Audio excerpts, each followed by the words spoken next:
사랑의 하나님 아버지 감사합니다. 오늘 우리에게 이 예배를 허락하시고 우리가 정말 다시 한번 주님께 나와서 하나님을 찬양하고 경배하고 또 이 공동체를 통해서 서로를 보면서 또 주님을 느끼고 한 주간 또 새 힘으로 살아갈 수 있는 이 오늘을 허락하시며 너무나도 감사합니다. 하나님, 주님, 이 시간 우리가 하나님의 말씀을 들을 때 전하는 저나 우리 받는 모든 이들이 정말 주여 말씀하시옵소서, 주의 종이 듣겠나이다 하는 열린 마음으로 하나님의 말씀에 귀 기울이고 아멘 화답하게 하여 주시옵시고, 그 말씀으로 한 주간 살아갈 때 우리의 삶이 하나님의 역사하심 안에서 변화되고 변화되어서 하나님을 더 알아가고 닮아가고 하나님을 더 사랑할 수 있는 우리 모든 나노처치 될 수 있도록 축복해 주시옵소서. 감사합니다. 예수님의 이름으로 기도합니다. 우리 하나님께 영광의 박수 올려드리겠습니다.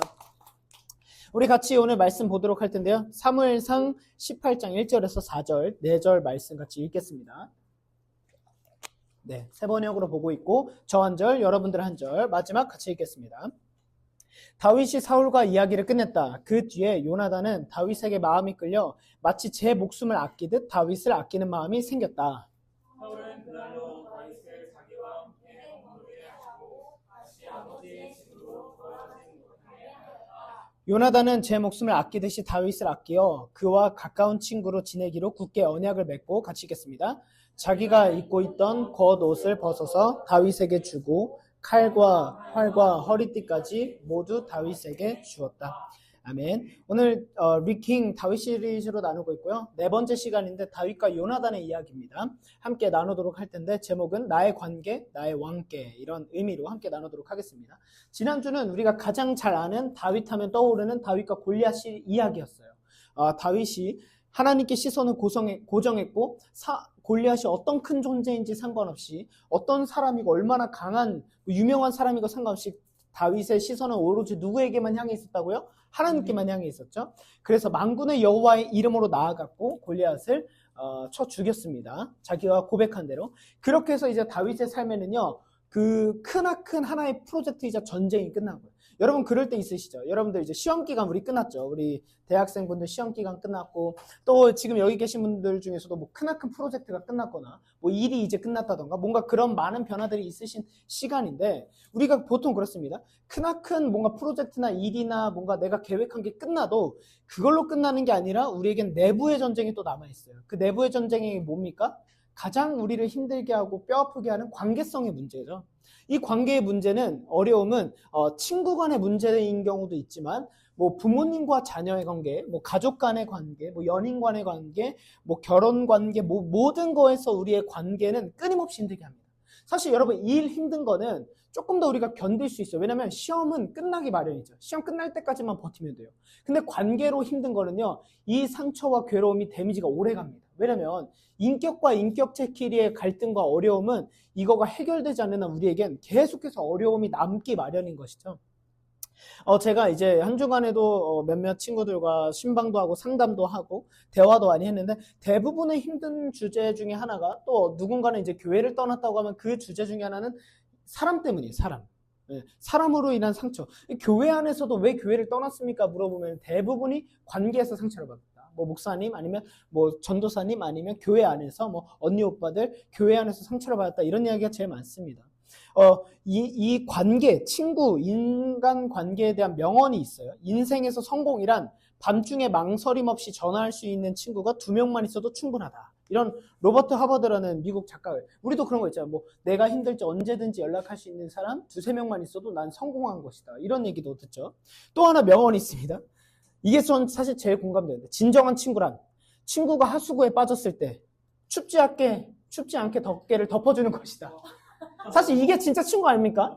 예, 약간 울고 있을 때 막 같이 울고 하는, 물론 소중하지만 사실 특히 이제 모르겠어요. 이게 자매님들 모르겠는데 전 남자다 보니까 남자 진짜 친한 친구들끼리는 이게 그냥 힘들면 그냥 밥 한 번 사주고 야 괜찮아 야 그냥 뭐 이렇게 하지, 약간 좀 이렇게 따뜻한 게 좀 어색하다 말이에요. 또 하나 진짜 공감됐던 게, 진정한 친구란 내가 아파서 죽을 먹고 있을 때 옆에서 치킨을 먹는 친구다. 진정한 친구죠. 이 정도 할 수 있는 건 진짜 친구예요. 예. 근데 사실 또 막 보통 우리가 이제 이미 관계에 있어서 이런 얘기예요. 내가 어려울 때 달려올 2명의 친구만 있다면 인생의 절반은 성공한 것이. 이런 얘기가 많습니다. 저도 이제 중학교 때 이제 친구들하고 한창 그때는 이제 무리성이 강하잖아요. 중학교 때 친구들하고 이제 이렇게 제가 운동도 좋아하고 활발하다 보니까 막 그 친구들을 이렇게 다양하게 어울렸는데 그때 당시에 지금 생각하면 너무 창피한데 그때 동방신기가 유명했어요. 동방신기가 유행했다는 건 뭔지 아십니까? 그 사자 별명, 사자 이름 4글자로. 그래서 막 뭐 미키우천, 최강창민, 막 이런 거 있잖아요. 그래가지고 저는 이제 친구들이 지었는데 제 앞에 모모 성민이었거든요. 뭐였을까요? 아, 진짜 여러분 예상 못 하실 텐데. 터프 성민이었어요, 터프 성민. 아, 진짜. 터프 성민이었어요, 터프. 네, 제가 테토라는 걸 인정을 하는 거예요. 왜 그런지 모르겠는데 제가 좀 그래 보였나 봐요. 그래서 터프 성민이었어요. 막 친구들끼리 막 사진 찍고 막 그때는 사진관에서 찍는 게 그거 막 그런 거 하고 막 지금. 근데 오늘날 우리에게 관계란 무엇이며 하나님께서 만드신 이 관계가 왜 우리에게 필요하고 왜 소중한가? 왜 우리가 그렇게 힘들기도 한 이 관계가 관계성 안에서 우리를 살아가게 하시는가를 하나님 말씀을 통해 함께 나누도록 하겠습니다. 첫 번째로요, 오늘 말씀에 다윗과 요나단 관계에서 요나단이 누군지 함께 볼 텐데, 요나단의 이름의 뜻은 여호와께서 주셨다라는 의미예요. 즉, 요나단의 탄생과 그 인생 자체가 하나님의 선물이라는 의미입니다. 그리고 요나단은요, 사울의 장남이에요. 즉, 무슨 의미냐면 왕자예요, 왕자. 네, 사울이 왕이죠. 왕이 죽으면 보통 그 피를 이어가지고 아들이 이제 왕을 이어가죠. 뭐 아들이 없으면, 그래서 그 당시에는 아들이 없으면 큰일 났잖아요. 그래서 뭐 첩을도서라도 아들을 가졌는데 요나단의 장남이, 그러니까 첫째 아들이에요. 사울의 첫째 아들. 그러니까 왕자이자 왕이 계승자였어요. 근데 이 요나단이요, 되게 멋있는 사람인 게 용맹한 전사이기도 했는데 하나님을 신뢰하면서 블레셋 군사를 친 적이 있어요. 다윗만 블레셋 군사를 친 게 아니고 먼저 요나단의 14장에 함께 믿음으로 나아가는데 좀 같이 말씀 한번 보도록 하겠습니다. 같이 읽어보겠습니다. 시작. 아닌데 이거 아니고 없나보네요. 제가 읽어드리겠습니다. 이거 넘어가게 해주세요. 네. 요나단이 무기를 든 젊은 병사에게 말하였다. 저 할례 받지 않은 이방인의 전초 부대로 건너가자. 주님께서 도와주시면 승리를 거둘 수도 있다. 주님께서 허락하시는 승리는 군대의 수가 많고 적음에 달려있지 않다. 여러분, 이 고백이 좀 누구와 비슷하지 않습니까? 주님을 언급하고 주님을 주어로 쓰고 있어요. 다윗과 비슷하죠. 즉 요나단도요, 하나님의 사람이었어요. 그 요나단은 알고 있었던 거예요. 자기 인생의 주인이 자신이 아니라 하나님인 걸 알았던 사람이고, 블레셋이라는 군대를 하나님의 이름으로 나아가서 쳐서 이미 공도 세우는 용맹한 전사였어요. 그런데 저는 여러분들께 이거 한 가지 먼저 전해드리고 싶은 게 뭐냐면, 여러분, 우리가 흔히 신앙의 가정에서 태어나는 거는 축복이기도 하고 너무 좋습니다. 근데 여러분들의 가정이 신앙의 가정이 아니라고 하더라도 그걸로 뭐 탓하거나 슬퍼할 필요 없어요. 무슨 의미냐면, 예를 들면 목사님 자녀들이 그러면 다 신앙이 훌륭하고 훌륭한 목사가 되냐? 아니거든요. 그러니까 하나님과의 우리 관계는 1대1입니다. 여러분들의 부모님이 아무리 열심히 신앙생활을 했어도 오늘 간증을 한 누구처럼 그렇다고 해도 자신의 하나님이 아니면 아무 상관이 없어요. 부모님이요, 예를 들면 심지어 뭐 무당이시거나 뭐 잘못된 종교, 신천지에 빠져 있으시다 하더라도 나의 신앙이 하나님과 친밀할 수 있습니다. 하나님은요, 가문을 보지 않으세요. 그래서 옛날 설교에 가문의 저주를 끊어라, 뭐 가문의 뭐 축복, 막 이런 걸 많이 했는데 사실 그게 진짜 성경적인가? 그렇지 않습니다. 그렇게 따지면 뭐 목사님 자녀들은 다 막 엄청난 축복받고 그렇지 않아요. 그거는 유교적인 우리나라의 샤머니즘적인 사상이고, 하나님과의 관계는 하나님과 우리의 1대1의 관계가 제일 중요합니다. 여러분들이 여러분들의 가문을 하나님의 가문으로 만드시면 되는 거고, 그러면 물론 부모님이 신앙생활 하시면 좋은 게 어렸을 때부터 모태신앙으로서 교육을 받고 자랄 수 있는 가능성이 높다라는 거 하나는 이득이 될 수 있겠지만, 하나님께서는 또 꼬우시죠. 처음 된 자가 나중 된 자, 이런 말씀을 또 꼬우시니까 그게 꼭 중요하지 않다. 그래서 우리 집은 신앙이 없어서 뭐 제가 그런 생각은 안 하시는 게 좋다. 네. 그런 말씀을 전하면서. 그러면 다윗과 요나단의 첫 만남은 어땠을까요? 했을 때 여기 나와 있습니다. 이게 뭐냐면, 지난주에 말씀드렸다시피 지금 다윗이 골리앗을 쓰러뜨린 다음에 사울이 저 사람 데려와라 해서 와서 사울이 정신이 나가 있었잖아요. 이 정신이 이상하잖아요. 그래서 자기가 옆에 두고 있었던 다윗인데도 골리앗을 잡고 들어오는 사람이 못 알아보거든 누구냐 했을 때, 저는 이새의 아들, 베들레헴 이새의 아들, 임금님의 종 왕의 종 다윗입니다 하고 인사를 끝낸 상태에서 이제 18장으로 넘어온 거란 말이에요. 한 흐름입니다. 그 뒤에 요나단은 다윗에게 마음이 끌려 제 목숨을 아끼듯 다윗을 아끼는 마음이 생겼다. 여기서 이게 개역개정에서 보면 어떻게 나와 있냐면 요나단의 마음이 다윗과 마음과 하나가 되어 요나단이 그를 생명같이 사랑하니라. 여러분 여기서 동성애자들이 주장하는 게 뭐냐면 성경에도 동성애가 있다. 다윗과 요나단이 사랑했다고 하지 않았습니까? 개역개정에서. 그래서 이제 새 번역에는 좀 더 원어에 가까운 해석인데 그래서 새 번역을 보고 있죠. 더 쉽게. 아끼는 마음이 생겼다로 나와 있죠. 개역개정이 이렇게 사랑이라고 표현되니 그런데 그거는 말도 안 되는 이야기입니다. 성적 사랑은 에로스라는 헬라어가 히브리어가 쓰이는 건데 에로스라는 원어가 쓰이는데 여기서는 에로스라는 단어가 아니고 우정의 사랑의 관계예요. 그러니까 그거는 정말 말도 안 되는 해석이다라고 볼 수 있고요. 요나단은요 딱 다윗을 봤는데 다윗 안에서 하나님을 느껴요. 다윗 안에서 하나님의 손길을 느껴요. 그럴 수 있었던 이유가 뭘까요? 이미 요나단을 경험했던 사람이죠. 블레셋 군대가 아무리 강하더라도 주님을 의지하고 나아갔더니 자기가 블레셋 군대를 쓰러뜨린 적이 있습니다. 다윗을 보니까 자기가 경험했던 하나님을 느낄 수 있었던 거예요. 왜냐하면 요나단은 하나님의 사람이니까 다윗을 바라봤을 때 심지어 요나단은요 다윗이 기름 부음 받은 자라는 걸 몰랐어요. 사울도 몰랐고. 왜냐하면 비밀리에 사무엘이 기름을 줬죠. 소문나지 않았습니다. 그 가문에서만. 그러니까 아무도 모르는 상황에 요나단은요, 하나님의 사람인 요나단은요, 진짜를 알아본다고 다윗에게 딱 그걸 느낍니다. 그러면서 마음이 하나 되었다라는 건 뭐냐면 영혼이 묶였다라는 의미인데 그 당시 영혼이라는 의미는 그냥 우리의 감정을 말하는 게 아니라 우리의 중심과 생명과 정체성을 가리켜요. 왜냐면 이 당시의 사람들은요, 육신보다 영혼을 더 중요하게 생각했죠. 하나님의 백성이다. 이런 게 있으니까. 우리도, 우리 뭐 영혼을 사랑한다, 내 영혼이 고백합니다. 이런 고백을 하듯이 영혼이라는 거 그 존재 자체를 뜻했는데 요나단은 다윗을 통해 하나님을 받고 자신의 생명과 같이 아끼는 동역자이자 하나님이 허락하신 관계를 만나게 된 거예요. 그러면 우리가 관계라는 것이 어떤 우리에게 의미를 갖고 있냐? 서론에서도 얘기했지만 여러분 관계는 하나님이 주시는 선물입니다. 근데 여러분들에게 물어보면 대부분 뭐 때문에 죄인 들을 거의 다 관계. 그렇죠? 관계가 하나님의 선물이고 축복입니까? 물어보면은 아닌 것 같다는 생각을 많이 해요. 일단 조별과제만 해도 진짜 몰랐던 호감 가던 사람이 예를 들면 썸남 썸녀가 조별과제 안 하는 게 낫죠. 바로 깨집니다. 이 사람의 현실을 보고. 그리고 참 신기한 게 이제 저는 막 이제 예를 들면 제가 아는 두 사람이 있어요. 둘이 조별과제를 했어요. 이 사람이 나한테 막 얘가 막 안 한다 그래. 그래서 그렇구나. 걔가 또 그래? 아유, 위로해줘요. 얘가 또 와요. 얘가 안 한대. 도대체 누가 하는 거지? 다 자기 입장에서 관계가 있기 때문에. 근데 하나님께서는 아이러니하게 우리를 창조하실 때부터 관계는 옵션이 아닌 필수의 영역으로 넣어버리셨어요. 하나님께서 아담을 딱 만드셨는데 사람이 혼자 있는 것이 좋지 않다라고 말씀을 하시면서 하와, 즉 하나님께서 만드신 첫 번째 공동체가 바로 가정이었죠. 그리고 두 번째로 또 예수님께서 홀로 사역하지 않으셔서 이 땅에 오셔서 제자들 12명 그리고 수천 명의 무리들이 예수님을 따라다녔고 예수님의 제자들은 그래서 12사도 외에도 더 많이 있었죠. 예수님을 따르는 무리들이 많았죠. 즉 예수님도 공동체를 세우시고 예수님의 핏값으로 세우신 게 교회다. 그래서 오늘날 교회가 복음이다 이렇게 말씀을 하고 있죠. 즉 우리는 하나님께서 지금 뭘 말하냐면 관계성 안에서 우리는 살아갈 수밖에 없다. 여러분들이 아무리 관계에 지치고 힘들고 피곤해서 관계를 떠나고 싶어 난 혼자 살 거야 라고 한다고 하더라도 하나님께서 여러분들에게 살아가게 하신 건 관계이기 때문에 관계없이 살아가면 사람은 위험할 수 있다. 옳지 않다. 건강하지 않다. 왜냐하면 하나님은 관계 안에서 살아가게 만드셨기 때문인 거예요.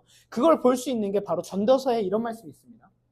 같이 읽어보겠습니다. 시작.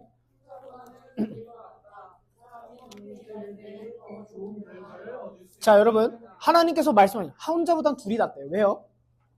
두 사람이 함께 일하면 더 좋은가요? 여러분 제가 만약에 하나 일을 해서 하나를 얻었어요. 두 사람이 일을 합니다. 하나씩 얻었어요. 그래서 두 개죠. 그런데 만약에 제가 두 개를 얻었어요. 그럼 이 사람이 두 개를 얻었습니다. 저희 두 명이선 네 개를 얻을 수 있죠. 즉 사람 관계, 협력하고 연합을 한다라는 건요. 우리의 효율은 곱하기가 됩니다. 더 많은 효율과 성과를 낼 수 있어요. 제가 혼자서 여기 세팅을 하면 1시간이 넘게 걸릴 거예요. 근데 우리 리더십들과 아침 11시에 세팅을 하면 요즘에는 거의 20분 안에 끝내버립니다.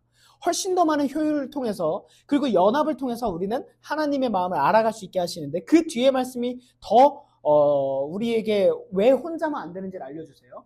10절 같이 읽어보겠습니다. 시작. 그 가운데 하나가 넘어지면 다른 사람이 자기의 동물을 일으켜 줄 수 있다. 그러나 혼자 가다가 넘어지면 딱하게도 일으켜 줄 수 있다. 여러분 지금 하나님 말씀하죠. 혼자보단 둘이 난데 왜 그러냐면 같이 하면 연합하면 더 많은 걸 얻을 수 있지만 혼자 넘어지면 일으켜 줄 사람이 없다라는 거예요. 여러분 제일 힘든 사람은 누구냐면 혼자서 좌절하고 우울하고 넘어지는 사람들이에요. 이게 왜 그러냐면 여러분 고립되기 때문이에요. 고립이 가장 위험합니다. 제가 이제 라이트하우스 강의도 듣고 목사님들 만나면서 제가 조언을 받았던 얘기 중에 하나가 너가 목회를 하면서 힘들 때 절대 혼자 고립되지 마. 왜냐면 여러분 사람이 고립되는 걸 외로움의 문제가 아니에요. 고립되면 어떻게 되냐면 스스로를 위험에 빠뜨려요. 어떠냐면 똑같은 현실을 마주해도요. 고립된 상태에서는 내 생각이 전부가 돼요. 그럼 어떻게 되는 줄 아세요? 내 생각으로 가득 차잖아요. 하나님의 말씀 안 들립니다. 지금 내 상황이. 그러면 고립되면 어떻게 되는 줄 아세요? 사울처럼 자기 기만에 빠져요. 자기조차 속이는 모습이 나타나고 자기 연민에도 빠집니다. 어떻게 되냐면 나만 옳고 세상엔 다 틀렸다. 삐딱해지고 생각이 건강하지 않아져요. 분별력을 잃고 하나님의 음성보다 자기 생각이 더 커집니다. 그래서 고립은 위험한 거예요. 지금 하나님 말씀하신 거예요. 너 혼자 고립되어서 자빠지고 넘어지고 우울해 다운되잖아? 그러면은 그거를 일으켜줄 사람이 없다라는 거예요. 근데 같이 하면은 그걸 일으켜줄 수 있는 게 저 혼자서 나아갈 때는 난 이것만 맞다고 생각을 해서 이거밖에 못 봤는데 옆 사람은요 이것도 좋대요. 보다 보니까 이것도 시야가 넓어지죠. 그건 무슨 의미냐면 혼자 있는 사람은 유연성을 잃어버려요. 다른 사람이 이게 좋겠다고 했을 때 그걸 받아들일 수 있는 유연성이 없죠. 예. 그거는 잘못된 관계나 혼자서 고립되고 위험해질 가능성이 높습니다. 그래서 하나님은 우리가 고립되지 않도록 공동체를 주시는 거예요. 성경에 보십시오. 모든 하나님의 사람들에게는 동역자를 붙여주셨습니다. 다윗에겐 요나단이 있었고 모세가 말이 어눌하다고 하니까 누가 있었죠? 아론을 붙여주셨고 예수님은 제자들을 심지어 12 사도를 세우셨고 모든 사람들에게 하나님은 하나님의 동역자들을 세워주셨어요. 심지어 이름난 사람이 아니더라도 가정을 허락하셨고 그런 것처럼 우리는 공동체 안에서 살아갈 수밖에 없는데 나를 일으켜줄 사람, 내 시야를 열어줄 사람, 하나님의 뜻을 대신 내게 말해줄 사람이 우리에겐 필요한 거예요. 그러므로 여러분들에게는 요나단 같은 다윗과 같은 친구이자 동역자가 너무나도 필요하다라는 거예요. 그리고 오늘 말씀을 통해 알 수 있는 건 우리가 하나님의 사람으로 바르게 살아가다 보면 하나님께서 우리에게 선물로서 하나님의 동역자들을 붙여주세요. 그게 우리가 콰이어 타임의 첫 번째 나는 내게 소중한 사람일 수도 있고 신앙적인 동역자가 있을 수도 있어요. 저는 감사하게 제 아는 이제 사람이 저한테 이랬어요. 그러니까 이제 여자 동생 어렸을 때부터 거의 사촌 동생 같은 느낌인데 걔가 진짜 오빠는 아니면 우리 멤버들에게도 같이 얘기를 했는데 그래요. 다비드는 진짜 신기한 게 있대요. 그래서 뭐냐면 이상하리만큼 주변에 좋은 사람이 많대요. 저는 사실 몰랐어요. 그런 거는 듣고 보니까 맞네. 진짜 좋은 사람들이 너무 많네, 나는. 감사해요. 그래서 인간관계, 인복이라고도 하죠. 우리 한국에서 쓰는 말 중에. 하나님께서는 하나님의 길을 가다 보면 좋은 사람들을 붙여주세요. 근데, 이런 말도 있죠. 끼리끼리 논다. 이걸 떠나서 하나님만을 바라보는 사람에게 주변에는 하나님만을 바라보는 사람들이 넘쳐나게 생깁니다. 때로는 내가 부족할 때 더 좋은 신앙이 있는 사람들을 붙여주셔서 하나님과의 관계에 더 나아가고 하나님의 뜻을 대신 말해줄 사람을 허락해 주시고 또 누군가는 나를 기다려주는 사람을 허락하시고 즉 하나님께서는요 여러분들에게 관계를 허락하신다라는 거예요. 그리고 그 관계의 궁극적인 건 오늘날 우리가 신약 백성으로서 교회를 허락하셨다라는 거죠. 교회 공동체가 특별하고 소중한 이유는 뭐냐면 1대1만의 관계를 넘어서 1대 다수죠. 이 1대 다수의 모습을 통해서 온전해질 수 있는 거예요. 오늘 우리 리더십들하고 같이 아침에 북클럽을 하면서 나누면서 무슨 얘기를 했냐면 저보고 어떤 친구가 이래요. 나노처치 준비할 때 이제 그 친구도 개척에 관심이 있어서 저한테 막 물어보면 같이 보니까 SNS 보니까 너무 멋있다. 개척교회 같지 않다. 막 릴스 그래서 저보고 릴스 막 재밌는 릴스도 다 제가 기획을 해줬네요. 나 안 그랬고 본인들이 알아서 하는 거야. 그랬더니 그래요? 이러더라고요. 그래서 막 찬양도 분위기가 너무 좋던데 다 계획. 사실 여러분 저는 진짜 나노처치에서 설교하고 신방밖에 안 해요. 나머지 친구들이 더 많이. 솔직히 말하면 저 좀 편한 목사 인정. 오케이 인정합니다. 근데 저는 어떤 생각이 들었냐면 저도 그렇고 함께하는 사람들이요 다 너무 귀한데 우리는요 우리 나노처치는 한 사람의 특출남이 있지는 않습니다. 한 사람이 엄청나게 막 탁월한. 근데 우리는 모이면 우리의 온전함이요 하나님의 영광을 드러내는 것 같아요. 모여있는 우리의 모습을 보면서 좋게 여기는 것 같아요. 한 사람의 특별함이 아니라. 그러라고 하나님께서 교회를 세우신 거죠. 오늘 이제 계속해서 다윗과 요나단의 관계를 통해서 하나님께서 세우신 관계, 인간관계, 우정, 그리고 이걸 통해서 우리가 무엇을 얻고 알 수 있는지를 함께 봤으면 좋겠습니다. 이제 2절의 말씀에서는 사울은 다윗을 주목해서 어떻게 하냐면 집에도 안 보내고 자기와 함께 머무르게 합니다. 즉 사울의 다윗을 봤을 때 주목을 하기 시작을 했어요. 좋은 의미로써요. 나쁜 의미 아닙니다. 아직은. 그런데 3절에 이런 말씀이 있습니다. 같이 읽어보겠습니다. 시작. 요나단은 제 목숨을 아끼듯이 다윗을 아끼어 그와 가까운 친구로 지내기로 굳게 언약을. 자, 여기서 언약, 그러니까 일단 요나단은요 다윗을 목숨 아끼듯이 사랑하고 좋아했어요. 그러니까 말했죠. 이 동성 이런 거 아닙니다. 남자도 남자더라도 너무 끈끈하고 서로 좋으니까 서로 아끼듯이 목숨같이 아꼈는데 가까운 친구로 지내기를 언약을 맺었대요. 여기서 언약은 뭐냐면 고대 당시의 언약이라는 건 하나님 안에서 맺는 약속이에요. 그러니까 서원 막 이런 거와 비슷한 의미예요. 우리는 하나님 앞에서 약속을 했어. 이건 절대 깨질 수 없어. 이런 의미예요. 서로 너무나도 아끼고 좋아하니까. 그래서 우리가 기독교식 결혼을 하면 어떻게 하냐면 주례자가요. 선언하죠. 성혼 선언이를. 거룩한 결혼을 선언한다. 성부와 성자의 성령의 이름으로 이 부부는 하나님 안에서 하나가 되었음을 선언합니다. 이것은 세상의 그 무엇도 끊어낼 수 없습니다라고 선언을 합니다. 그건 무슨 의미일까요? 하나님께서 맺어주신 언약 안에서의 결혼이라는 거예요. 그래서 우리 기독교 결혼은 일반 결혼과 좀 차이가 있는 것이죠. 그래서 예배로 드리는 것이고요. 그런 것처럼 다윗과 요나단은 서로 하나님 안에서 서로를 목숨보다 아끼듯 사랑하자라고 언약을 맺었어요. 하나님 안에서 서로를 생명처럼 아끼고 존중했는데 요나단이 다윗을 얼마나 아꼈냐면 4절에 나옵니다. 그 한 가지, 요나단이 형이에요. 물론 여기 사회에서는 형 동생 관계는 없지만 요나단이 더 나이가 많습니다. 4절 같이 읽어보겠습니다. 시작. 자기가 입고 있던 겉옷을 벗어서 다윗에게 주고 칼과 허리띠까지. 여러분 이거 지금 우리가 봤을 때 그냥 자기가 갖고 있는 거 적구나 볼 수 있지만 이 당시에 요나단은 왕자였고 왕의 계승자였습니다. 후계자였어요. 왕이 될 사람이었는데 옷을 줬다는 건 무슨 냐면 신분과 권위의 상징이고 칼과 활과 허리띠는요 왕자 즉 장군의 지위와 상징을 가리키고 있는데 이건 무슨 의미냐면 자신의 왕으로서의 가질 수 있는 다음 왕위 계승자로서 가질 수 있는 그 모든 것을 다윗에게 줬다라는 상징적인 의미예요. 그래서 오늘 지금 하나님께서 이거 말씀하고 계신 거예요. 단순히 옷을 준 게 아니라 내 모든 권력과 권위와 내가 누릴 수 있는 모든 걸 다 줬다는 거예요. 여러분들이 살아가는 삶에서 내가 아무리 이 사람을 아끼고 좋아한다 하더라도 진짜 여러분들이 누릴 수 있는 특권까지 다 주실 수 있으세요? 예를 들어서 만약에 여러분들이요 정말 열심히 준비해서 여러분들의 꿈의 학교에 들어갔거나 취업을 하거나 했어요. 근데 이 사람이 아무리 좋다 그래서 정말 야 그러면 내가 이 TO가 필요하니까 내가 나갈 테니까 너가 여기서 일해. 이것이 너무 좋은. 여러분 이렇게까지 하실 수 있겠습니까? 지금 요나단이 이걸 준 거는 단순히 자기의 일 주고 이런 정도가 아니라 너가 하나님이 세우신 왕이야 라는 선언인 거예요. 이거 만약에 사울 왕이 이 장면을 미리 알았잖아요? 그러면은 둘 다 죽였을 겁니다. 반역이 될 수 있는 거예요. 왜? 아니 왕인 내가 내 아들로서 너가 왕의 계승자인데 네가 감히 내가 허락한 왕자로서의 삶과 모든 권력과 힘을 다윗에게 줬다고? 겸손이 아니라 요나단은요 하나님의 주권을 인정하는 행위를 고백한 거예요. 여러분 하나님께서 기뻐하시는 관계는요 서로 베풀고 나눕니다. 나의 것을 나의 것이라 주장하는 게 아니라 여러분 것, 너의 것, 우리의 것으로 나누고 베풀어요. 감사하게 우리 또 보니까 오늘 이제 우리 지연이의 언니 지은 자매님이 그때 교회 한번 왔을 때 또 취미로 베이킹을 하니까 오늘 수제 쿠키도 이렇게 보내주시고 또 이제 우리 진주가 신혼여행 가서 잘 보내고 있어 했더니 엄청 밝아졌더라고요. 확실히 역시 사람은 진짜 부럽더라고. 진짜 부럽더라. 진짜 좋겠다. 혼자 계속 진짜 부럽다. 그래서 괜히 한 번 더 연락해보고 진주야 어때? 막 이렇게 했는데 근데 진주가 이러는 거예요. 갈 때 여기서 간식 사갈게요. 여러분 이런 나눔이 뭘까요? 왜 이런 마음을 갖게 될까요? 그냥 예의? 아니에요. 마음이 있으니까 그런 거예요.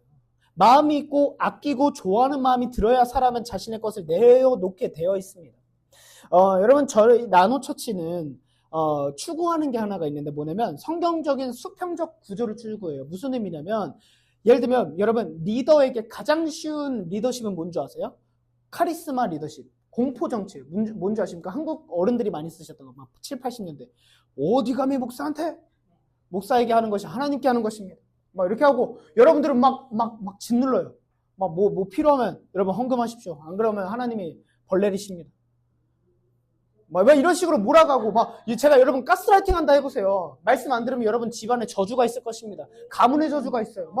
이런 식으로 여러분 저는 진짜 편할 거예요. 그죠? 내가 뭐 필요하면은 갑자기 은비한테 전해서 은비야 내가 지금 좀 이 아이패드가 상태가 안 좋은데 너 복 받고 싶지 않니? 여러분 이렇게 하면 되는 거예요. 아 진짜 여러분 리더에게 가장 쉬운 건 공포 정치라니까 내 힘과 권력으로 찍어 누르는. 근데 나노처치는 그걸 추구하지 않습니다. 뭐냐면 서로 부르심에 따라서 세워진 자리와 그 사람의 은사와 그 사람의 그 하나님께서 주신 재능과 달란트를 인정하고 서로 세워가는 공동체인 거예요. 그래서 누구 한 명이 드러나는 게 아니에요. 예를 들어서 이번에 저희가 일본 선교를 갔다 왔죠. 우리 승혜가 간증할 때 오늘 얘기했지만 일본 선교로 가서 하나님을 경험하고 살아계신 하나님을 느끼고 여러분 꼭 선교는 진짜 1년에 한 번은 가시길 주님의 이름으로 축복을 하고요. 선교에서는 우리 토니가 리더입니다. 그러면 어떻게 하냐면 토니가 계획한 대로 저도 따라가요. 그래서 토니가 한 대로 하고 토니가 계획한 대로 저도 따라갑니다. 토니가 지금 다비드 이거 뭐 할 때 이것 좀 해주시겠어요? 그러면 알겠어 하고 저도 따라가는 거. 왜요? 저만 리더가 아니에요. 하나님께서는 각자 은사와 사명을 토니는 선교사가 꿈이기 때문에 선교에 대한 마음이 저보다 더 큽니다. 그러면 하나님께서 세우신 저 자리에 우리가 따라가 주는 거죠. 예, 우리 나노니아를 지금 은비 전도사님 은비가 하고 있어요. 은비가 그 자리에 있으면요 저도 은비를 따라가요. 갑자기 은비가 이번 주는 나사렛 때 수요 저녁 기도해서 예배 드리겠습니다. 그러면 저도 그거 보고 아는 거. 그렇구나. 그러다 갑자기 나는 이제 설교로 가야 되니까 저도 같이 하고 싶은데 사실은 근데 또 갑자기 오늘은 어디 예쁜 좋은 카페 간대. 부럽다. 그래서 저도 이제 가고 싶으니까 예배 끝나고 막 설교 끝나고 쏜살같이 달려갔는데 이미 끝났다고 막 이렇게 하면은 되게 마음도 좀 이상하기도 하고.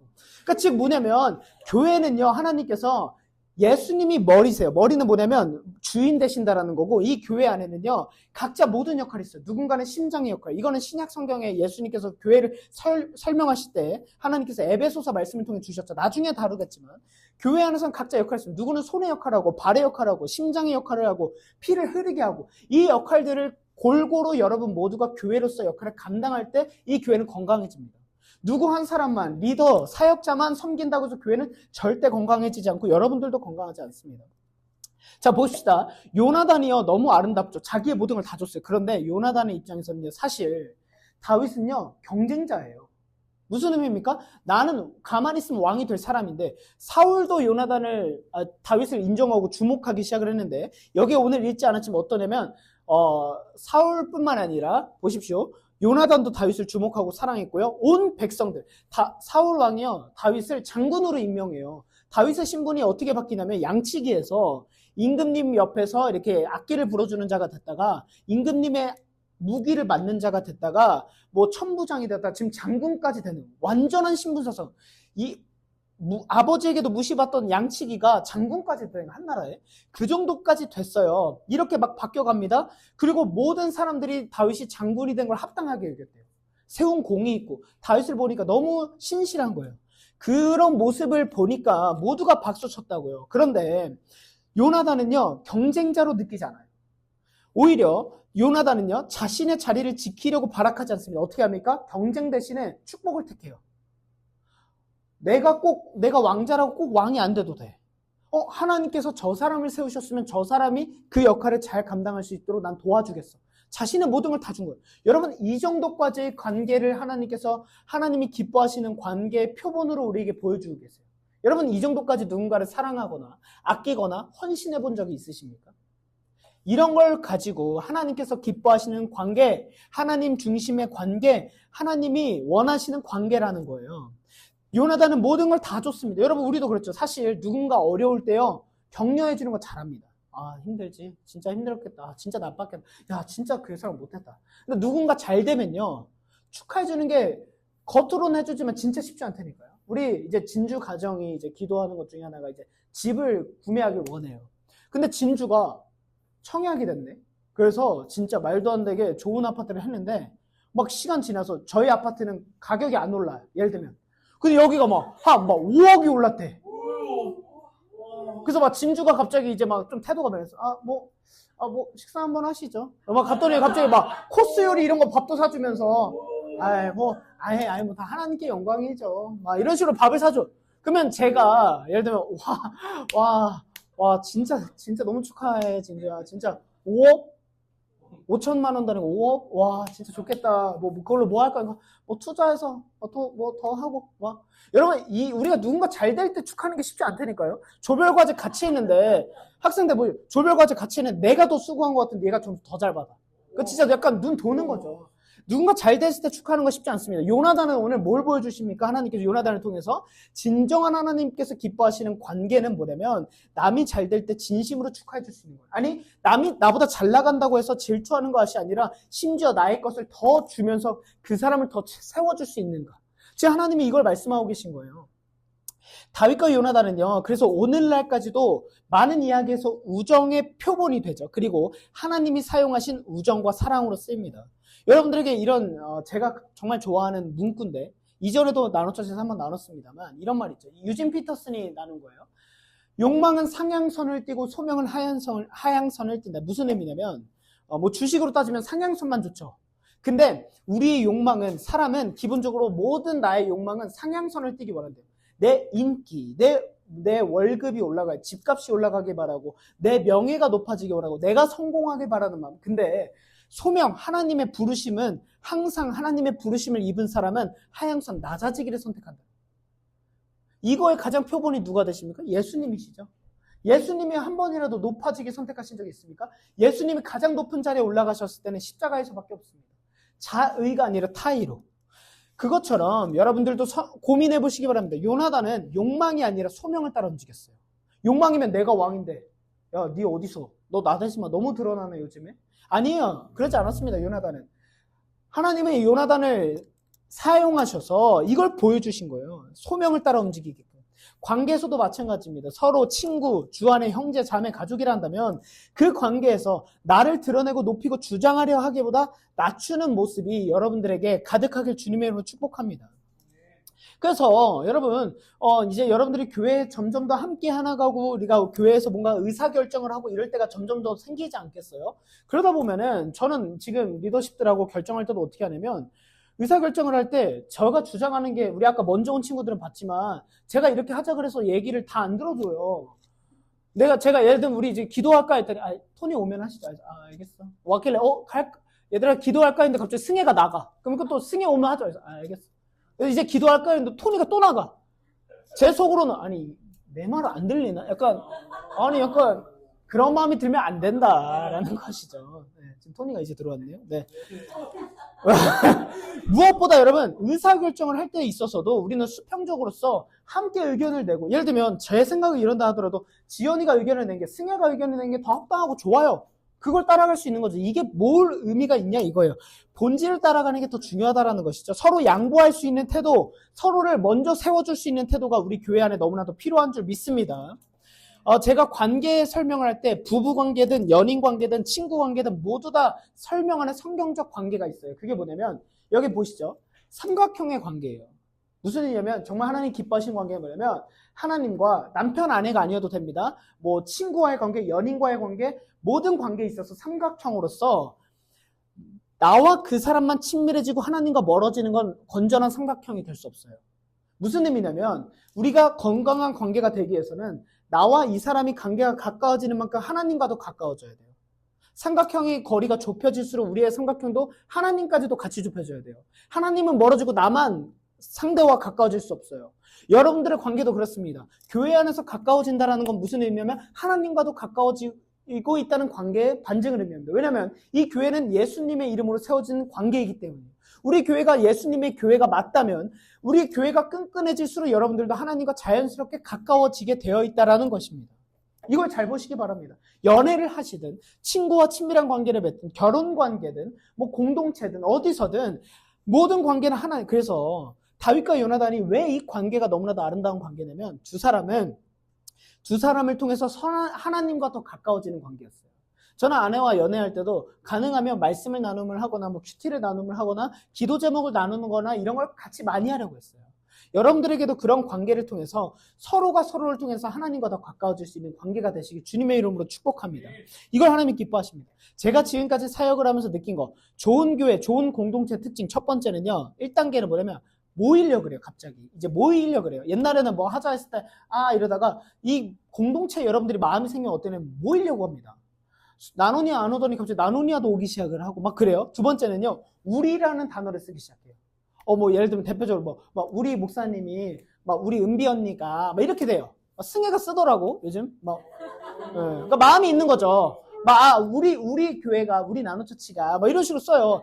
옛날에는 이제 약간 3인칭으로 쓴단 말이에요. 뭐 나노처치 나쁘지 않지 이러다가 갑자기 우리 교회가 뭐 이래요. 우리라는 단어를 쓰기 시작합니다. 또 한 가지는 자신의 것을 나누기 시작해요. 그리고 이제 점점 더 막 딥해져요. 커피를 사기 시작해요. 제가 오늘 커피 쏠게요. 막 이래요. 지금 다 승혜 얘기예요, 사실. 아니, 대학생이 자기가 커피를 사겠대. 그래서 야, 네 뭔 돈이 있어? 사고 싶대요. 그래서 뭐지? 그 은혜 받은 까치? 일단 이게 뭐가 있어요. 승혜가 은혜 받은 제비? 은혜 갚는 제비가 되겠대. 그래서 뭐 갑자기 커피도 사주고 밥도 사주겠다. 막 이러고요. 그리고 또 어떻게 됩니까? 밥 사주는 것뿐만 아니라 막 밥도 사주려고 그러고, 밥을 못 사주면 막 기프티콘을 보내. 이런 모습이 있어요. 요나단 같이 가장 아름다운 성도의 모습은요, 이러해집니다. 이거는 가르쳐 주지 않아도 마음이 생기면, 이 공동체 마음이 생기면 다 그렇게 해요. 우리 지연이 교회 등록할 때까지 진짜 한 달간 성실하게 다니더라고. 제일 오래 걸렸어요, 사실. 지연이가. 다른 사람들은 그냥 보통 등록하시자면 네 하는데 우리 지연이는 신중하게 한번 제가 얘기했어요. 와가지고 한 달 한번 다녀보자. 진짜 한 달 다니더라. FM이구나 이 친구가. 네, 진짜 FM. 진짜 한 달 딱 채운 다음에 그 다음에 이제 본교회 인사하겠다고 서울 가서 한번 인사하고 와서 등록을 했어요. 근데 여러분 우리 그레이스가 지금 어떻게 합니까? 우리 나노처치 처음으로 스태프를 자원을 했어요. 그래서 제가 웰컴팀 섬기겠습니다. 이제 소피가 이제 출산으로 어려우니까. 그래서 이제 섬기기 시작해서 오늘도 1시 와서 섬기겠대요. 너무나도 기쁘죠. 왜 그럴까요? 마음이 생긴다라는 건 하나님의 마음을 품고 이 공동체를 위해서 자신을 희생하고 섬기는 것을 나서게 됩니다. 적극적으로 하게 돼요. 여러분 초대교회 때도 그랬습니다. 자신의 재산까지 나눠서 다 넣었다니까요. 이걸 하나님이 기뻐하신다라고요.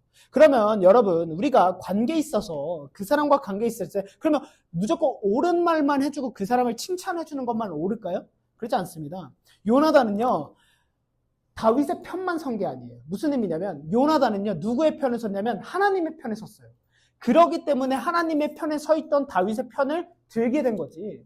요나단이 그냥 무조건적으로 그러는 거 아닙니다. 저는 아내랑 피드백을 나누는데 제 아내와 저는요 진짜 좀 실질적인 피드백을 나눠요. 여러분 그 목사님들이 아내와 피드백을 나누면 보통 거의 다 부부싸움으로 이어져요. 오늘 내 설교 어땠어? 답이 정해졌어. 무조건 좋았다 해야 돼. 근데 만약에 아내가 근데 여보 조금 이렇게 좀 짧게 하면 좋겠네. 이런 식으로 하면 갑자기 아니 내가 이걸 위해서 얼마 준비했잖아. 제가 하지 않는다라는 거죠. 제 아내는 저한테 근데 되게 건강하게 피드백을 줘요. 예를 들면 이런 점은 너무 좋아하는데 조금 이렇게 해도 좋겠어. 오늘은 너무 흥분한 것 같아. 말이 너무 빨라. 랩하는 줄 알았어. 그러면 약간 그렇구나. 이런 식으로. 여러분 건강한 관계는 주고받는 것이 건강합니다.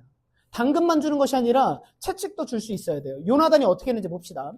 요나단과 다윗은요, 두 번째 언약을 맺는데 서로 죽더라도 서로의 가족을 끝까지 지켜주자 그래요. 그래서 스포가 될 수 있어서 제가 조심스러운데 둘 중에 한 명이 먼저 죽어요. 그래서 한 명이 한 사람을 끝까지 책임집니다. 누가 먼저 죽을까요? 그쵸? 주인공이 다윗이니까 다 알지. 근데 여러분 다음에 들을 때 모르신 척 해주시고 그 다음에 요나단은요 다윗이 어려울 때 오히려 요나단이 다윗에게 너 그 상황에서 하나님을 굳게 의지하라고 권면해 줍니다. 이게 하나님의 동력자예요. 누가 더 그럴 거 상관없어요. 우리가 봤을 때 다윗이 무조건 더 훌륭하지 아니에요. 요나단이 다윗에게 권면해 줍니다. 너 아무리 힘들어도 하나님을 굳게 의지해. 그런 말을 서로 나눌 수 있어야 되는 거예요. 그러면서 마지막 이야기로 이제 향해 가는데 사울이요 다윗을 미워하니까 다윗에게 다윗이 어떤 존재인지를 중재해 주기도 해요. 근데 이게 어떤 의미냐면 왕이 한 말에 반기를 든다라는 건 굉장히 위험한 의미예요, 사실. 근데 하나님의 사람인 요나단이 봤을 때 이 다윗이 하나님 앞에 온전히 서 있고 죄를 지은 게 없어요. 하나님 앞에 잘못한 게 없어요. 사울에게도. 그런데 이렇게 이제 막 모함을 하고 억울하게 하니까 요나단이 손을 두고 명확하게 얘기합니다. 침묵하지 않습니다. 여러분 좋은 관계는 불의를 봤을 때 침묵하지 않는 거예요. 서로 가깝다 했을 때 예를 들면 이 사람이요 막 가까이 지내고 좋아요. 그래서 그 약간 적당한 관계가 뭐라고 권면하기 제일 힘들잖아요. 약간 막 거절하기 어려워. 나랑 커피 먹을래? 막 이런 관계 있잖아요. 근데 아무리 친한 관계라 그래서 무조건 옳다고 하는 건 옳지 않다는 거예요. 지금 요나단은요. 부모님과의 관계에서든 누구와의 관계에서든 하나님 앞에 어긋나는 거는 불의는 참지 않았어요. 명확하게 얘기했어요. 그러면서 이제 관계에 있어서 한 가지만 더 얘기하고 싶은 게 제가 옛날에 짝사랑을 되게 오래 했어요. 5년 짝사랑 2번 이런 거 많이 했었는데 근데 이제 여러분 먼저 좋아하면 연애할 때 먼저 좋아하면 어떻게 돼요? 손해예요. 약자가 되죠. 그래서 더 좋아함을 받는 사람이 갑이 되죠. 왜냐면 먼저 엄청 좋아하다가 제가 연애를 하니까 어떠냐면 불안해요. 왜냐면 내가 언제 차일 수도 있겠다. 그리고 이 사람이 나보다 더 높은 사람이고 난 낮은 사람이라는 게 이제 제 안에 깔려 있으니까 항상 불안해요. 근데 여러분 하나님 편에 서고 여러분들의 그 어떤 관계, 부모님과의 자녀의 관계든 친구와의 관계든 교회의 관계든 모든 관계를 하나님께 내 손에 놓고 하나님께 맡기시기 바랍니다. 그러면 그 모든 관계가 수평일 뿐만 아니라 관계에 집착하지 않게 돼요. 부모님과의 상처가 있거나 어떤 관계에서 상처가 있어서 어린 시절에 그런 기억이 있는 친구들은 어떠냐면 관계에 집중하게 됩니다. 내 결핍이 관계에서 많이 나타나요. 그래서 저는 상담하다 보면은 이 친구가 지금 얘기를 하는 거예요. 혹시 저 물어봐요. 혹시 너 어렸을 때 관계에 좀 상처받은 적 있어? 대부분 그래요. 왜냐면 관계 어려움이 있었다라는 건 관계에 집착하게 돼 있어요. 이 관계가 나보다 커지거든요.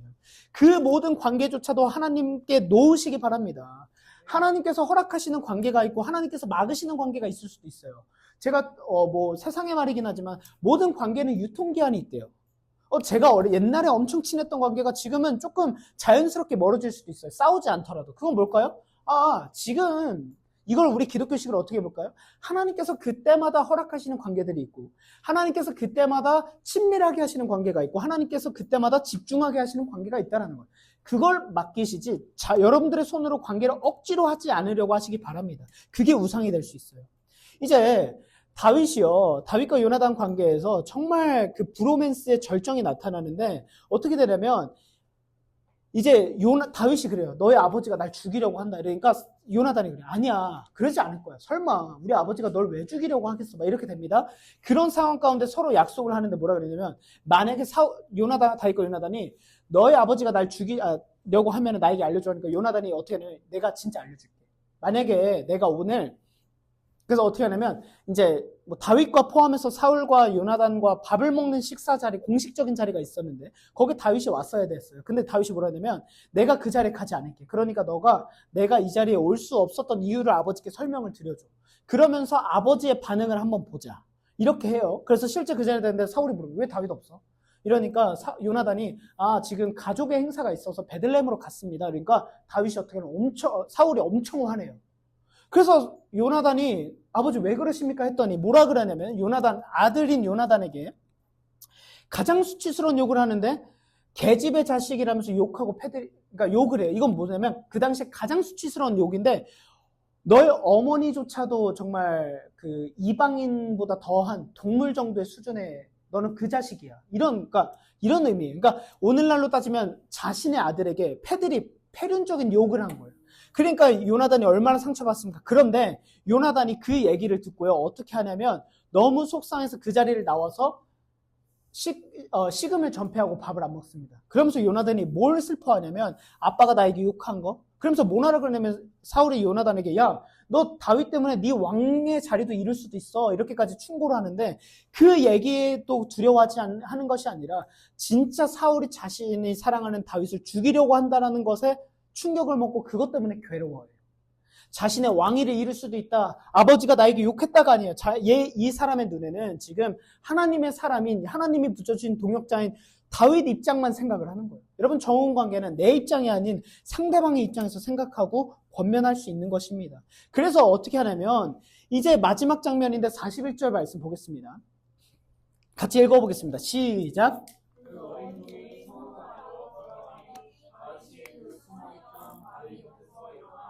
얼굴을 땅에 대면서 3번 큰절을 하였다. 그리고 그들은 서로와 끌어안고 함께 울었는데 다윗이 진짜 브로맨스입니다. 그래서 어떻게 하냐면 요나단이 이제 알려주는 거예요. 다윗에게 사인을 주기로 한 거예요. 그래서 한 어린아이에게 화살을 주도록 해가지고 그게 사인이었어요. 그래서 알게 된 거예요. 그런 다음에 어린아이를 이제 돌려보내고 그 성읍 밖에서 다윗과 요나단 둘만 남게 되는데 이제 다윗이 알게 된 거죠. 사울이 진짜 날 죽이려고 하는구나. 그러면 이제 다윗 입장에서 성읍으로 더 이상 못 들어가겠죠. 이제부터 다윗은 15년간의 도망자 광야 생활을 시작을 하게 되는 거예요. 그런 입장에서 이제 다윗은요, 요나단을 보면서 땅에 얼굴을 대고 3번 큰절을 합니다. 여러분 이거 어떻게 볼 수 있을까요? 요나단의 자신의 모든 걸 다 줬죠. 너가 이제 왕이 될 거야 이거죠. 근데 다윗은요, 요나단을 향해서 존중과 사랑의 의미로 3번 큰절을 합니다. 당시에 절은 왕이나 하나님께 하는 행위였는데 왜 그랬을까요? 요나단은 우상화한 게 아니라 너가 나를 위해서 정말 목숨까지 바쳐가면서 이 사실을 알려주고 날 지켜준 거 모든 것에 대한 감사로 큰절을 한 거예요. 그리고 서로 끌어안고 우는데 다윗이 더 서럽게 울었대요. 이 브로맨스, 정말 이 하나님이 기뻐하시는 관계가 느껴지지 않습니까? 그러면서 그리고 개혁개정과 원어에는 입맞추다라는 표현이 있어서 또 이걸 동성애로 보는데 여러분 프랑스 가면 음마 이거 아시죠? 이 당시 이거 문화 인사지 이걸로 다윗과 요나단이 키스를 했겠습니까? 이거 진짜 이상한 걸로 웃기니까 어이가 없어. 네. 즉 그러면서 이제 마지막 42절 말씀이 오늘 마지막 말씀이에요. 사무엘상에 같이 마지막 읽어보겠습니다. 시작. 그러자 요나단이 다윗에게 말하였다. 잘 가게 우리가 서로 주님의 이름을 걸고 맹세한 것은 잊지 않도록 하세. 주님께서 나와 자니 사이에서만 뿐만 아니라 나와 사이에서도 다윗은 일어나 자 이제 각자의 자리로 흩어집니다. 더 이상 같이 볼 수 없어요. 그런데 그 각자의 자리에서도 두 사람의 고백은 한결같습니다. 하나님 중심이다. 하나님을 바라보자. 하나님 안에서 우리 이 언약 잊지 말자. 여러분 이것이 바로 하나님 안에서 맺어진 관계라는 거예요. 서로 거리가 멀어질 수 있어요. 몸이 멀어질 수 있어요. 몸이 멀어진 마음이 멀어진다 하지만 하나님 안에서 맺어진 관계는 절대 끊어지지 않는 줄 믿습니다. 그것이 교회라면 여러분들이 교회에서 상처를 받고 어려움이 있어서 그랬을 수도 있겠지만 예수님이 세우신 초대교회는요. 끝까지 함께하는 하나님 나라까지 이어지는 그 관계였습니다. 그런 의미로 보면 이 교회 안에서 또 여러분들이 교회 안에서 맺어지는 그 모든 관계들은 하나님 안에서 언약으로 맺어진 관계인 줄 믿습니다. 그렇다면 여러분들은 이 교회 관계 뿐만 아니라 여러분들이 만나는 친구 모든 관계에서 그리스도인이라면 나의 제한적인 감정이나 나의 상태에 집중하는 것이 아니라 영원한 하나님의 말씀과 약속을 의지하셔서 관계 맺으시길 주님의 이름으로 축복합니다. 그럼 어떻게 되냐면 내 기분이 안 좋다 해서 그 사람에게 함부로 하지 않습니다. 그 사람이 힘들어하면 나도 힘들다 하더라도 그 사람을 먼저 살필 수 있는 힘이 생겨요. 왜? 영원한 것을 추구하는 것이 그리스도인이기 때문입니다. 양보할 수 있는 거예요. 그래서 하나님 중심의 관계는 나의 관리와 자존심을 내려놓는 용기예요. 나를 위해서 울어줄 수 있는 친구가 있다는 거. 여러분들이 누군가 우는 사람이 있을 때 함께 울어주는 공동체가 있다는 건 하나님께서 내 옆에 계시다라는 살아있는 증거입니다. 그래서 우리 나눔처치에서는 Alive, A로 우리가 그 고백을 하고 함께 울고 함께 우는 공동체로서 함께 고백을 하는 것이죠. 우리 나눔처치와 여러분이 그런 사람이 되길 축복합니다. 여러분들이 그런 동역자와 친구가 있으시길 바랄 뿐만 아니라 먼저 여러분들이 그런 하나님의 동역자이자 친구가 되어주시길 바랍니다. 이제 마지막으로 마무리하려고 하는데 반주 한번 해주시면 감사하겠습니다. 다윗과 요나단의 이야기는 단순한 감정의 우정의 이야기가 아니에요. 사실 하나님께서 우리에게 보여주신 관계의 원형인 거예요. 이거는 연인 관계로도 부부 관계로도 볼 수 있어요. 서로 건강한 하나님 안에서의 관계는 이뤄야 되는구나. 자신의 모든 걸 내어줄 정도로 사랑하는구나. 나보다 더 아껴줘야 되는 거구나. 세상은 감정으로 관계를 맺습니다. 그리고 이익을 따져가며 관계를 맺어요. 근데 하나님의 안에서는 영원한 약속을 바라보며 관계를 맺습니다. 여러분 우리가 왜 안 믿는 친구들을 전도하려고 했습니까? 나 너와 천국에서까지도 함께하고 싶어. 이 고백 아니에요? 야 나만 천국 가. 나만 하나님의 백성. 나만 은혜를 누려. 너는 그냥 그렇게 마음대로 살아. 이러면 사랑하지 않는 거잖아요. 어떻게 좋은 걸 가졌는데 혼자만 가질 수 있습니까? 나누려고 하지. 하나님은요 헌신으로 우리에게 사랑해 주셨습니다. 여러분들의 사랑 안에서도 관계 안에서도 여러분들이 먼저 희생하고 헌신할 수 있길 주님의 이름으로 축복합니다. 자신의 이익과 유익을 포기하고 억울하고 괴롭고 상처받더라도 그 모든 책임과 모든 하나님의 결과를 하나님께 맡기고 그 사람을 위해 자신을 희생하고 내려놓고 때로는 해야 할 말 하고 그 사람을 위해서 누구보다 간절히 기도하고 사랑하는 여러분들의 관계조차도 하나님께 맡겨드리는 여러분들을 되게 주님의 이름으로 축복합니다. 나눈 관계의 고백 함께 하겠습니다. 제가 앞에 있고 여러분들이 뒤에 있겠습니다. 이 고백을 통해서 여러분들이 모든 맺는 관계를 이 중심으로 가지시길 주님의 이름으로 축복합니다. 우리는 사람에게 보여지는 관계보다 하나님께서 기뻐하시는 관계를 택합니다. 우리는 감정과 이익보다 희생과 헌신으로 사랑합니다. 우리의 모든 관계는 나의 왕이신 주님께 달려 있음을 믿습니다. 하나님께 달려 있습니다. 이제 마지막 이야기하고 마치겠습니다. 여러분 이런 아프리카 속담이 있어요. 제가 많이 쓰기도 하는데 혼자 가면 빨리 가지만 함께 가면 멀리 간다. 이런 명언이 있습니다. 제가 이제 사실 작년에 토니와 일본에 어떤 수련회가 있어서 같이 갔을 때 한 7, 8명 갔는데 토니가 걸음이 늘어요. 근데 도쿄 관광을 하면은 도쿄는 진짜 다 걸어다녀요. 한 하루에 3만 보 막 이렇게 걸어요. 다리가. 근데 우리 토니가 걸음이 느리고 저는 진짜 빨라요. 걸음이. 진짜 그래.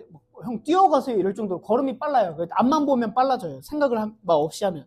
그러니까 저는 맨 앞에 가 있고 그러면 애들은 한 중간 정도에 와 있고 토니는 뒤에 있어. 그럼 제가 그때 아차 이걸 떨. 그럼 토니에게 가면서 가스라이팅을 합니다. 토니야. 난 혼자 가면 빨리 가지만 너와 함께 영원히 멀리 가고 싶다. 이렇게 느끼하게 말을 던져요. 그래서 제가 토니에게 이러면 토니 손을 닦고 토니야 혼자 가면 빨리 가고 함께 가면 이렇게 계속 약속을 하면서 막. 근데 또 안타까운 건 그 말을 하고 토니가 얘기하길 10초 후면 제가 또 맨 앞에 가 있대요. 자꾸 없어진대요. 그럼 저는 아차 하고 또 가죠. 여러분 이 속담을 가장 수행하고 완성하신 분이 누구실까요? 바로 우리 주 예수님이십니다. 여러분 사실 예수님은요 우리와 함께 하실 이유가 없으세요. 하나님 입장에서 우리와 함께 하시는 것보다 답답한 게 있으실까요? 여러분 보십시오. 여러분 어린아이들과 친구가 되어주는 게 얼마나 힘든 줄 아세요? 나는 10분이면 밥을 먹는데 애는 막 흘리고 하면 그걸 닦아줘야 되잖아요. 그 친구와 템포를 맞춰주는 게 얼마나 힘듭니까? 나보다 중학교 어린아이 친구들하고 대화를 맞추기 위해서 내 생각과 그런 걸 그 친구에게 맞추는 게 얼마나 힘든지 아세요? 우린 빠른 길을 알고 있는데, 우린 정답을 알고 있는데, 때로는 그거 아닌데, 때로는 기다려줘야 될 때가 있습니다. 야 그거 아니야 하고 싶지만 기다려주고 버텨주는 게 얼마나 힘든 줄 아십니까? 근데 왕이시고 신이신 하나님께서 우리를 날마다 기다려주시고 용서해주시고 참아주고 계신다라는 거예요. 심지어 하나님께서 우리에게 어떻게 고백하신 줄 아십니까? 사람이 자기 친구를 위하여 자기 목숨을 내놓는 것보다 더 큰 사랑은 없다. 인정하시죠? 목숨보다 더 크게 내놓을 수 있는 게 어디 있습니까? 그러면서 예수님께서 이렇게 말씀하십니다. 이제부터는 내가 너희를 종이라고 부르지 않겠다. 내가 너네를 부려쓰는 자가 되지 않겠다. 그러면서 종은 그 주인이 무엇을 하는지 알지 못한다. 나는 너희를 친구라고 불렀다. 내가 아버지에게서 들은 모든 것을 너희에게 알려주었겠다. 여러분 이제 예수님께서 이렇게 말씀하십니다. 내가 이 땅에 온 이유로 나는 너희를 친구라고 부르기로 결정했어. 근데 이 친구와의 관계에서 가장 소중한 내 목숨까지 내어줘서 너의 친구가 되어줄게. 나와 함께 가자. 이 말씀하고 계신 거예요. 난 너와 함께 가고 싶어. 하나님께서 말씀이면 우리를 구원하실 수도 있습니다. 하나님께서 말씀이면 그냥 인류를 다시 없애시고 하나님께서 혼자 이 세상을 영위하셔도 영광이 부족하지 않으십니다. 신이기 때문에. 하나님은 결핍이 없으세요. 그런데도 우리를 사랑하기를 택하시고 여러분들의 온전한 관계를 맺으시기를 택하셔서 여러분들의 아픔과 상처, 관계의 어려움이 있으셨던 그 모든 것도 아시면서 오늘도 여러분들이 기다려주시고 여러분들에게 손 내밀어 주시고 여러분들의 걸음의 걸음과 호흡의 호흡을 그 템포를 맞추시며 함께 걸어가시면서 나는 너의 친구야. 근데 나는 너가 당한 그 상처처럼 널 배신하지 않아. 널 외면하지 않아. 너를 실망시키지 않아. 너와 끝까지 함께 할게. 여러분 우리가 하나님을 아무리 실망시켜드려도 하나님 우리를 실망시키신 적 없으신 줄 믿습니다. 우리가 하나님을 아무리 배신해도 하나님은 단 한 번도 우리를 배신하지 않으시는 줄 믿습니다. 하나님은 오늘 말씀하십니다. 나는 너의 친구야. 다윗과 요나단 봤지? 그 두 사람의 관계가 얼마나 아름답니? 근데 그보다 아름다운 내가 너의 친구가 되어줄게. 너의 손을 잡게. 일어나 함께 가자. 넘어져 있어. 울고 있어. 내가 기다려줄게. 마음껏 울어. 다시 내 손만 잡아. 지금 이 하나님은 이 복음으로 여러분들을 초대하십니다. 여러분 이 세상에 제한된 어떤 관계, 그런 것들, 나의 성공, 나의 욕망을 쫓아가시겠습니까? 영원한 사랑, 영원한 관계, 예수 그리스도와의 이 친구된 관계를 택하시겠습니까? 여러분들 삶 안에서 날마다 예수님을 택하길 주님의 이름으로 축복합니다. 예수님이 여러분들의 친구 되어주십니다. 우리의 친구 되어주신 예수님께 영광의 박수 올려드리겠습니다.